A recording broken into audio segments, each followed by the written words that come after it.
खबर जनपद कुशीनगर के नगर पालिका परिषद हाटा श्रीनाथ संस्कृत महाविद्यालय से है, जहां 20 मई दिन सोमवार को एक शुभ मुहूर्त में शताब्दी वर्ष समारोह के पंचम मासिक आयोजन के क्रम में कबीर साहित्य में सामाजिक चेतना विषय पर जहां एक व्याख्यान कार्यक्रम हुआ, वहीं कवियों के द्वारा काव्य पाठ भी किया गया। ठीक उसी क्रम में लेखक मोहन पांडे भ्रमर द्वारा लिखित निबंध संग्रह कठ घोड़वा का विमोचन कार्य भी हुआ। कार्यक्रम के मुख्य अतिथि पूर्व सदस्य साहित्य अकेडमी नई दिल्ली, पूर्व विभाग अध्यक्ष हिंदी विभाग DDU गोरखपुर प्रोफेसर चित्तरंजन मिश्रा जी रहे। वहीं कार्यक्रम में जहां आगंतुकों द्वारा व्याख्यान कार्यक्रम में अपने अपने विचार रखे गए, तो वहीं अगर हम बात करें मौजूद कवियों की, तो कविगणों में अभिमन्यु पांडे, बलराम राय, एडवोकेट अब्दुल हमीद, आरजू मधुसूदन पांडे, उद्भव मिश्रा, विनोद पांडे, शैलेंद्र पांडे, असीम, R अंचल, पुल स्ते, अक्षय, आदित्य तिवारी, सच्चिदानंद पांडे सहित तमाम कवियों ने अपने काव्य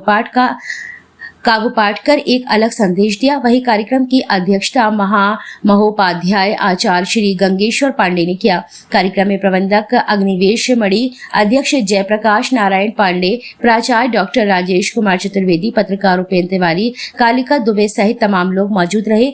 आप स्क्रीन पर साफ साफ देख सकते हैं कार्यक्रम में कौन क्या कर रहा है।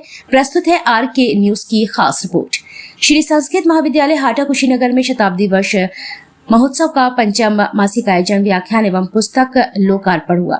आपको बताते चले कि कार्यक्रम के विषय पर गौर करें तो कबीर साहित्य में सामाजिक चेतना के साथ ही पुस्तक कठ घोड़वा निबंध संग्रह लेखक मोहन पांडे भ्रमर के पुस्तक विमोचन पर हुआ, जिसकी अध्यक्षता आचार्य गंगेश्वर पांडे ने की। कार्यक्रम के मुख्य अतिथि प्रोफेसर चित्तरंजन मिश्रा रहे।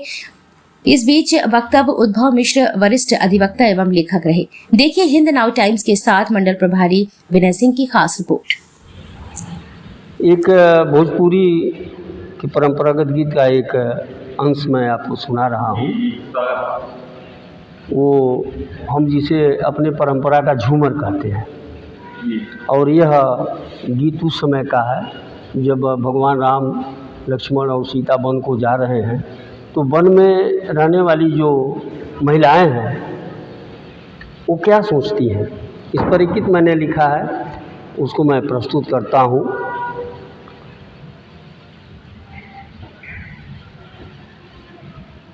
मोरे सिया जी के भीजे चुनरिया, बदरिया तनी थम के गिरा। मोरे सिया जी के भीजे चुनरिया, बदरिया तनी थम के गिरा।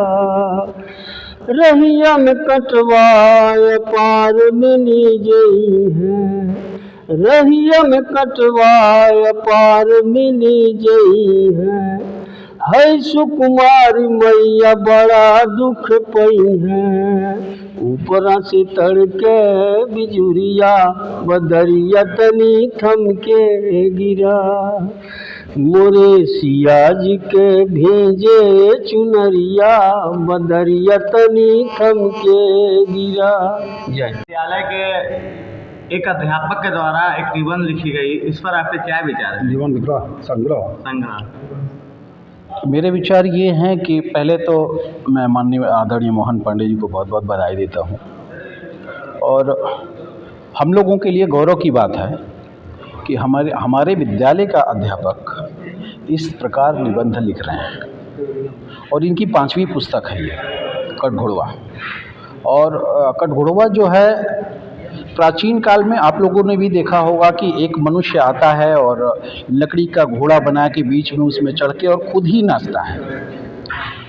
ये उसी पे प्रकाशित करते हुए इन्होंने लिखा है कि भूखे पेट किस तरह से एक व्यक्ति अपनी कला का प्रदर्शन करता है अपनी परिवार को चलाने के लिए, उसका पालन पोषण करने के लिए। बेसिकली यही है। अब मैं उनको फिर से पुनः बहुत बहुत बधाई देता हूँ। आपका भी बहुत बहुत धन्यवाद, क्योंकि आप आए और हम लोगों का